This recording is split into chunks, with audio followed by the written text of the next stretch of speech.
سیدنا محمد صلی اللہ تعالی علیہ وسلم سواء کان تشریعیا او غیر تشریعی کمسلمۃ الکذاب و غلام محمد قادیانی کذاب دجال کافر مرتد زندیق خارج عن الاسلام اما بعد فاعوذ باللہ من الشیطان الرجیم بسم اللہ الرحمن الرحیم رب یسر ولا تعسر وتمم بالخیر وبک نستعین یا فتاح۔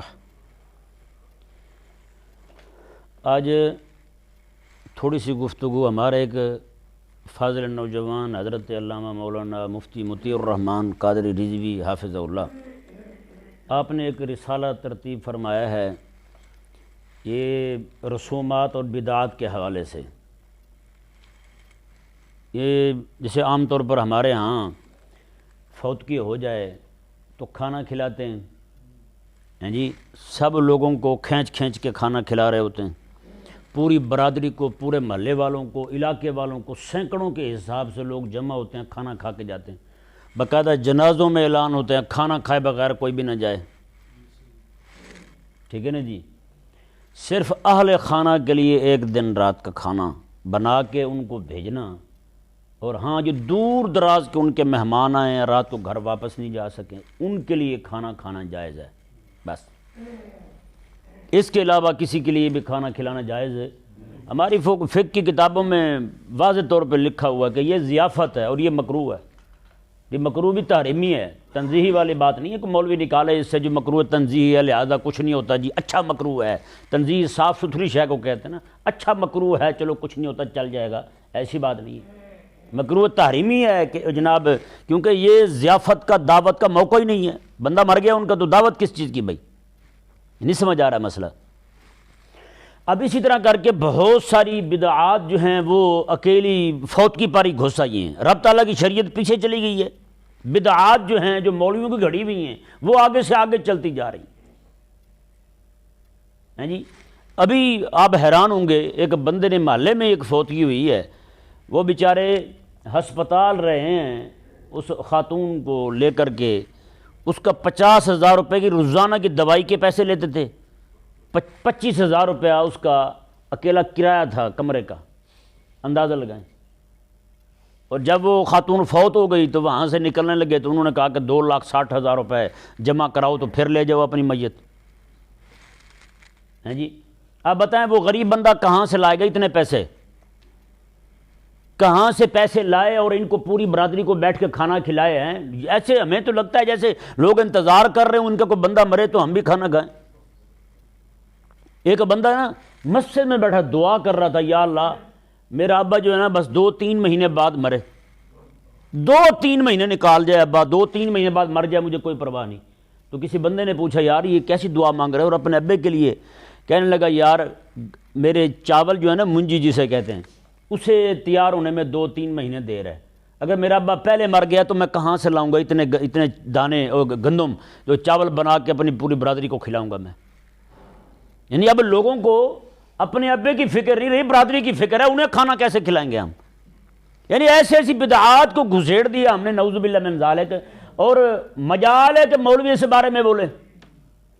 اور یہاں تک کہ ہمارے علاقے میں، یہاں کا تو میں ابھی تک دیکھا نہیں ہے کہیں بھی، ہمارے علاقے میں کسی کے ہاں فوتگی ہو جائے تو 7 جمعراتوں تک برادری پوری کو بلاتے ہیں، سب کو کھانا کھلاتے ہیں، قسم و قسم کا کھانا کھلائیں گے، وہاں جناب پھل منگوائیں گے، سارا کچھ کریں گے۔ اب بتائیں وہ تو بیچارہ گیا ہیں جی، 4 مہینے بھی ان کا بوڑھا بیچارہ ہسپتال رہا ہو، بیمار رہا ہو، ادھر سے ڈاکٹروں نے چمڑی ادھیڑی اس بیچارے کی، پھر برادری کھڑی ہو گئی، پھر پیر فقیر مولوی نہیں چھوڑتے اس۔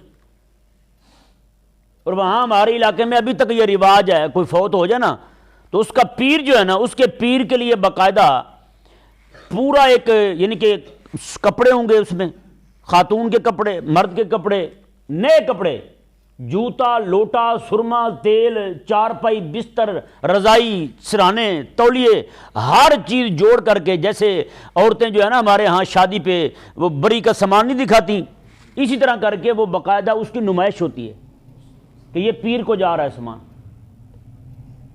یار حضور کی امت پہ کو ترس کھاؤ یار، اور مجاوروں کیوں حرام خوری کرتے ہو یار؟ ہیں؟ تمہیں تو چاہیے تھا کہ تمہارا مرید مر گیا ہے، تم ان کے گھر والوں کے ساتھ کھڑے ہوتے، ان کے ساتھ کو تعاون کرتے ہیں، الٹا تم انہیں لوٹنے کو پڑے ہوئے ہو۔ جب تک زندہ رہا تب بھی تم اسے لوٹتے رہے، مر گیا تو اس کے خاندان کو معافی نہیں دی تم نے۔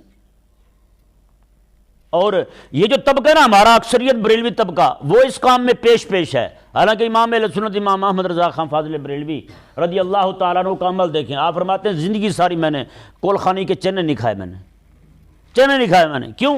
آپ خود وجہ بیان فرماتے ہیں، بات ہے کوئی امیر بندہ جو ہے نا وہ یہ ختم کے چنے کھا لے نا، کولخانی کے اصال ثواب کے جو چنے ہوتے ہیں، لنگر کے نہیں، جو بزرگوں کا لنگر ہوتا ہے وہ نہیں، ختم کے چنے کھا رہے تو اللہ تبارک و تعالیٰ جو ہے نا اس کے دل کو مردہ کر دیتا ہے، اس کا دل سیاہ ہو جاتا ہے، اس کا دل پھر عبادت میں نہیں لگتا۔ ایک جگہ میں کولخانی میں گیا، وہاں پہ بیان کیا میں نے، وہاں پہ مجھے پتہ چلا انہوں نے 40 دیگیں جو ہیں وہ بکرے کی گوشت کی پکائی ہیں، 40 دیگیں بکرے کے گوشت کی۔ تو میں نے وہاں بیان سے پہلے وہاں میں بڑے بڑے کھوکھر موکھر اور یہ بڑے بڑے لوگ وہاں جمع تھے جناب، آگے پیچھے گن مین ان کے تو سارے وہاں۔ میں نے تقریر سے پہلے کہہ دیا، میں نے کہا ہاں جی آپ میں سے کوئی بندہ یتیم مسکین ہے جسے صدقہ لگتا ہو؟ ایک بندے نے بھی ہاتھ اوپر نہیں کیا، سارے ہاتھ نیچے کر کے بیٹھے ہیں، ہمیں صدقہ کہاں لگتا ہے؟ میں نے کہا یہ جو آپ ابھی کھائیں گے یہ سارا صدقہ ہے۔ ابو داؤد شریف میں جس حدیث سے مولوی کولخانی ثابت کرتے ہیں وہیں پہ یہ لکھا ہوا صدقہ للمیت، میت کی طرف سے صدقہ۔ تو میں نے کہا پھر آپ کیوں کھا رہے ہیں بھائی؟ صدقہ تو آپ کو لگتا نہیں، آپ جب بیٹھیں تو باتیں کرتے ہیں مولوی کے بارے میں، جی صدقہ بلا کو کھا جاتا ہے اور مولوی صدقے کو کھا جاتا ہے۔ میں نے کہا کولخانی پہ کس نے کھایا ہے صدقہ؟ سارا مولوی کھا گیا ہے۔ ہاں بھائی بولے نا، نعوذ باللہ من ذالک۔ اور کولخانی پہ، اور آپ حیران ہوں گے، کولخانی پہ جو کڑوی روٹی جسے کہتے ہیں نا، مرنے کے بعد جو روٹی ہوتی ہے، وہ پہلی روٹی جو کھلاتے ہیں لوگوں کو بطور دعوت کے، وہ ہمیشہ سسرالیوں کو پڑتی ہے یا نہیں؟ یہ کس نے لگائی ہے بھائی ان کو؟ کس نے ان کے ذمہ فرض کیا ہے کہ وہی دیں؟ آج وہ کولخانی نہ کرے تو لوگ ہزار ہاتھ تانے دیں گے، بڑے حرام خور ہیں جی، اس کا کھاتے رہیں زندگی سارے اس نے کما کر کھلایا ہے، اب اس کا کھلا دیتے کہ مرتے تھے، موت پڑتی تھی ان کو، ایسی ایسی باتیں کریں گے انہیں۔ آپ حیران ہوں گے، مجھے ایک جگہ سے فون آیا، انہوں نے کہا ہمارے ہاں رواج ہے جن کے کہاں کو بندہ مر جائے وہ پورے نانکے کو اور جناب باقی جتنے رشتہ دار ہیں سب لوگوں کو، ان میں بہنیں ہیں، بھائی ہیں، بہنوں کے بیٹے ہیں، بہنوں کی بیٹیاں ہیں، ان کے شوہر ہیں، جتنے بھی خاندان کے لوگ ہوں گے سب کے لیے کپڑے تیار کر کے دیتے ہیں، مرنے پر نئے سوٹ لے کے دیتے ہیں انہیں بھی، ہمیں ہمارے ابے کے مرنے کی خوشی ہے لہذا یہ لوگ کپڑے لے جاؤ۔ یار یہ بدعات داخل ہو گئی امت کے اندر، تو مولوی کہاں مرے ہوئے ہیں، کہاں سوئے ہوئے ہیں؟ یہ مولوی صرف حلال کرتے ہوئے آگے آگے جا رہے ہیں، پیچھے قوم حرام میں مبتلا ہوتی جا رہی ہے، ان کی کسی کو پرواہ نہیں ہے۔ اور 40واں ثابت کر رہے ہیں کس سے؟ حضرت عمر 40ویں مسلمان ہوئے تھے لہذا کولخانی ثابت ہو گئی، لہذا 40واں ثابت ہو گیا، لہذا ختم ثابت ہو گیا۔ میں نے کہا مولوی صاحب 40واں ثابت ہو گیا، پیچھے بھی دیکھ پیچھے کیا ہو رہا ہے۔ یہی مانگا منڈی کی بات پہلے بھی میں نے آپ کو سنائی تھی، ہیں جی، کسی کا ہاں 40واں تھا، انہوں نے کیا کیا، کسی کا کٹا چوری کر کے سنڈا وہ چوری کر کے پکا دیا، لوگوں کو کھلا دیا، لوگ چلے گئے۔ کسی غریب کو دیکھا اسے پائے دے دیے، یہ لے جا تو بھون کے کھا لینا۔ وہ جب گیا کسی کسائی کے پاس جلوانے کے لیے تو وہاں جو مالک تھے کٹے والے انہوں نے دیکھ لیا، انہوں نے کہا یہ تو پائے وہی ہیں ہمارے کٹے کے تھے، انہوں نے پکڑ لیا، انہوں نے کہا مجھے کیا لگے، مجھے تو فلانے نے دیے۔ وہ جب گیا ان کے پاس انہوں نے کہا یہ مسئلہ جا کے آپ مولویوں سے پوچھیں۔ مولویوں نے کہا ہوا کولخانی کے بغیر ابا نہیں بخشا جاتا، تو ہم نے تو کولخانی کرنی تھی، ابے کی بخشش کروانی تھی، ہمارے پاس کچھ ہے نہیں تو ہم کیا کرتے مرتے۔ میرے انہوں نے کہا جی ہمارے علاقے میں لوگوں نے سود پہ پیسے لے کے کولخانیاں کی ہیں، 40ویں کی ہیں، اور یار لوگ حرام میں مبتلا ہو چکے ہیں، آپ ابھی تک 40واں ثابت کرتے پھرتے ہیں۔ آپ بے شک کریں، آپ مجھے پتہ ہے جن کے زد میں آ کر کے آپ ہر بدعت کو حلال کیے جا رہے ہیں، ہر ایک کام کو ثواب کا کام سمجھ کے قوم میں جناب ٹھونسے جا رہے ہیں، خدا کے لیے آپ پیچھے قوم پر بھی رحم کریں یار، پیچھے قوم کے ساتھ کیا بن رہی ہے یہ کسی کو پتہ نہیں۔ لوگ جو نعوذ باللہ من ذالک اتنی ساری بدعات میں خرافات میں داخل ہو چکے ہیں، نعوذ باللہ من ذالک۔ سگی بہن کو کوئی بندہ حصہ نہ دے، کسی کو شرم نہیں آتی، کسی کی زبان نہیں کھلتی، ہر ایک کے منہ میں دہی جم جاتا ہے، لیکن وہی بندہ کولخانی کے چاول نہ کھلائے کسی کو تو سال ہر سال تک تانے دیتے رہیں گے، اور جی بتائیں جی انہوں نے تو پھر کولخانی کے چاول، ابا آپ کا مرا آپ نے چاول ہی نہیں کھلایا یار۔ تو آپ ذرا اندازہ لگائیں نا پھر، یہاں تک نوبت پہنچی ہے، کس نے پہنچائی ہے؟ بندے کو اتنا بھی اندھا نہیں ہونا چاہیے. کوئی بھی کسان جو ہے نا کسان، وہ 1 ایکڑ زمین کاشت کر کے وہ جناب پھر کئی اور بسولہ جو ہے نا وہ رکھ کے اور سر کے نیچے رکھ کے سو نہیں جاتا، بلکہ وہ کوئی بھی شاید کھیت کاشت کرتا ہے تو وہ پھر کئی بسولہ اٹھاتا ہے، وہ جناب بہولہ اٹھاتا ہے، وہ اٹھا کر کے اس میں گوڈی چوکی کرتا ہے، ہاں جی، پھر اس کی دیکھ بھال کرتا ہے. کوئی گند پھوسنا ہوا ہے، ہاں جی، اس کی بھی دیکھ بھال کرتا ہے. کوئی جانور نہ پڑ جائیں اس کی بھی دیکھ بھال کرتا ہے. اور تم نے جو امت کے اندر یہ چیزیں رائج کی ہیں اور پھر ابھی تک آگے ہی دوڑتے جا رہے ہو ہیں، تو پیچھے بھی تو دیکھو مڑ کے، ہیں پیچھے بھی تو دیکھو نا امت کا کیا حال ہو رہا ہے. لوگ بیچارے تڑپتے ہیں، روتے ہیں، جب کدھر جائیں ہم. اتنی بدعات در آئی ہیں، اتنی خرافات در آئی ہیں، نعوذ باللہ من ذالک. اب تو باقاعدہ کلخانیاں اور چالیسویں کے پروگرام جو ہیں وہ شادی حالوں میں منعقد ہونے لگے ہیں، بڑے اونچے لیول پر جناب، باقاعدہ ان کی بکنگ ہو رہی ہے. قوم کس طرف جا رہی ہے یار؟ نعوذ باللہ من ذالک. یہ سزا ہے ہمیں کریم آقا علیہ السلام کی شریعت کو چھوڑنے کی، ہے یا نہیں؟ شریعت نے اتنا لاگو نہیں کیا ہم پر جتنا مولویوں نے لاگو کر دیا ہے. اس کا مطلب ہے کہ شریعت اتنا دباؤ نہیں ڈالتی. لا یکلف اللہ نفسا الا وسعها. شریعت جو ہے نا ہر بندے کی طاقت پر، اور شریعت ہر بندے سے زکوٰۃ نہیں لیتی، شریعت ہر بندے سے عشر نہیں لیتی، شریعت ہر بندے سے جو ہے وہ کوئی شے لازم نہیں کرتی اس پر. قربانی ہر بندے پر لازم نہیں ہے، لیکن کلخانی ہر بندے پر فرض ہے. مولوی سے پوچھے ہم نے کب کہا ہے کہ فرض نہیں ہے؟ میں نے کہا اس نوبت تک پہنچایا بھی آپ نے، حضرت نے ہے. اس تک پہنچایا بھی آپ نے ہے. کب کہا ہے آپ نے لوگوں کو جناب یہ کلخانی کرنی فرض نہیں ہے؟ آپ نہ کریں تو کوئی مسئلہ نہیں ہے. 2 مولوی کھڑے ہو جائیں نا میدان میں، کہیں جی ہم کلخانی نہیں کرتے، یہاں کو کلخانی کا کہہ دے بھی ہم نہیں کرتے، تو سیدھا اس پر وار یہی ہوتا ہے یہ تو وہابی ہے یا دیوبندی ہے، دوسری کوئی بات ہی نہیں ہوتی اس کے بارے میں. اس کا مطلب یہ بہن کا حق کھانے والا سچا عاشق رسول ہے اور کلخانی چھوڑ دے تو پکا بھابی ہے. یہ کہاں کا انصاف ہے بھائی؟ یہ تعلیمات کس کی ہیں؟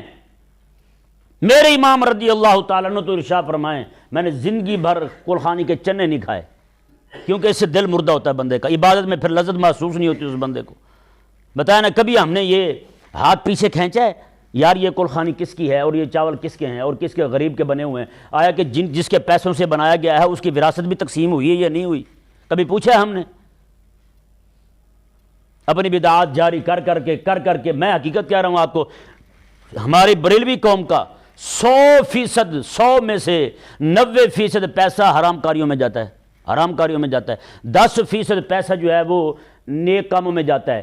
ٹھیک ہے جی، وہ نیک کاموں والا جو پیسہ ہے اس کے 100 حصے کریں پھر آپ، اس میں سے 90% پیسہ جو ہے وہ سارا درباروں پہ، مزاروں پہ، باندروں پر، مچھروں پر، یہ جناب کلندروں پر، مچھندروں پر، اس طرح کے جو لوگ ہیں یہ ان پر خرچ ہوتا ہے.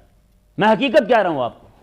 90% پیسہ ایسے قبریں پکی کیے جا رہے ہیں، قبروں پر جناب گنبد کھڑے کیے جا رہے ہیں، ملنگوں کو کھلا رہے ہیں، بھنگیوں کو کھلا رہے ہیں، چسیوں کو کھلا رہے ہیں. 90% پیسہ. اور 10% پیسے جو ہیں اس 10 کے آپ پھر 100 حصے کریں. اس میں سے 90% جو ہے اگر وہ مدارس میں جاتا ہے تو ان کے پاس جاتا ہے جن مدرسے والوں کا عقیدہ ٹھیک نہیں، جن کا کام ہی ٹھیک نہیں ہے، ان کے عقائد ہی ٹھیک نہیں ہیں، ان کے پاس پیسہ جاتا ہے 90%. باقی 10% جو ہے یہ ان بیچاروں کے پاس جاتا ہے جو دینی حق کا کام کرنے والے ہیں. آپ سوچ سکتے ہیں کہ کتنا پیسہ ہمارا اہل حق کے پاس جا رہا ہے. یہ جتنا بھی سارا کچھ ہے یہ ہمارے بنائے ہوئے طریقے ہیں. کریم آقا علیہ السلام نے جو ارشاد فرمایا کہ صدقہ میت کی طرف سے، ہاں جی، صدقہ میت کی طرف سے کرنا یہ بالکل حق ہے، بالکل جائز ہے. لیکن یہ صدقہ میت کی طرف سے ایسے بھی ہو سکتا ہے کہ بندہ کھانا کھلائے اور مدرسے کے بچوں کو دے دے.